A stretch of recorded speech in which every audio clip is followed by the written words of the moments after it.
നമ്മുടെ ട്രിവാൻഡ്രത്ത് വനിതാ മാക്സിൻ്റെ ഒരു എക്സിബിഷൻ നടക്കുന്നതെന്ന് അറിഞ്ഞിട്ടാണ് കേട്ടോ ഞാനിവിടെ വന്നത്.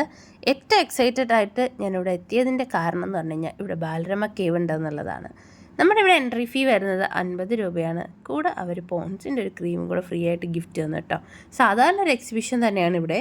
അതിൻ്റെ കൂട്ടത്തിൽ അവർ ഒരു ചെറിയ വെറൈറ്റി കൊണ്ടുവന്നിട്ട് ഒരു ബാലരമ കേവ് കൂടി ഉണ്ടാക്കി വെച്ചിട്ടുണ്ടായിരുന്നു. അത് കാണാൻ തന്നെയാണ് ഞാൻ മെയിനായിട്ട് ഇവിടെ വന്നത്. അങ്ങനെ ഞങ്ങൾ എക്സിബിഷൻ്റെ ഹാള് അതുവഴി കടന്ന് പുറത്തേക്ക് ഇറങ്ങി. പുറത്തിറങ്ങുമ്പോഴത്തേക്കും ഒത്തിരി പോട്ടും കാര്യങ്ങളും ഒക്കെ വെച്ചിട്ടുണ്ടായിരുന്നു അവിടെ. ഞങ്ങൾ അത് കഴിഞ്ഞ് തൊട്ടടുത്ത് തന്നെ ഒരു ഫ്ലവർ ഫെസ്റ്റ് പോലെ അതിൻ്റെ ഒരു സംഭവങ്ങളും ഉണ്ടായിട്ടുണ്ടായിരുന്നു. പിന്നെ നേരെ ബാലരമ കേവിലേക്കാണ് കയറിയത്. അത്യാവശ്യം കുഴപ്പമില്ല കേട്ടോ. നമ്മുടെ ആ ഒരു പണ്ടത്തെ ബാലരമയിലുള്ള എല്ലാ ക്യാരക്ടേഴ്സും ഇതിൻ്റെ അകത്ത് ഉണ്ടായിരുന്നു. ഒരു ഓർമ്മകൾ ഓർത്തെടുക്കാനായിട്ട് പറ്റിയൊരു അവസരം കൂടിയായിരുന്നു. ഞാൻ ബാലരമയുടെ ഒരു ഫാനായിരുന്നു കേട്ടോ. അതിൻ്റെ അകത്ത് ആനയൊക്കെ കണ്ടുകൊണ്ട് റിച്ചുട്ടൻ നേരെ പോയി ആനയെ പിടിക്കുമായിരുന്നു.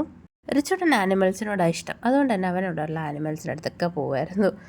ലൊക്കേഷൻ വരുന്നത് നമ്മുടെ തിരുവനന്തപുരം പുത്തരിക്കണ്ടം മൈതാനത്താണ് കേട്ടോ. ഇവിടെ ഇത് മാത്രമല്ല, കുടുംബശ്രീയുടെ ഫുഡ് സ്റ്റോൾ ഉണ്ട്. ഞങ്ങൾ അവിടെ ഇറങ്ങിയിട്ട് ഞങ്ങൾ നൂഡിൽസൊക്കെ മേടിച്ച് കഴിച്ചു.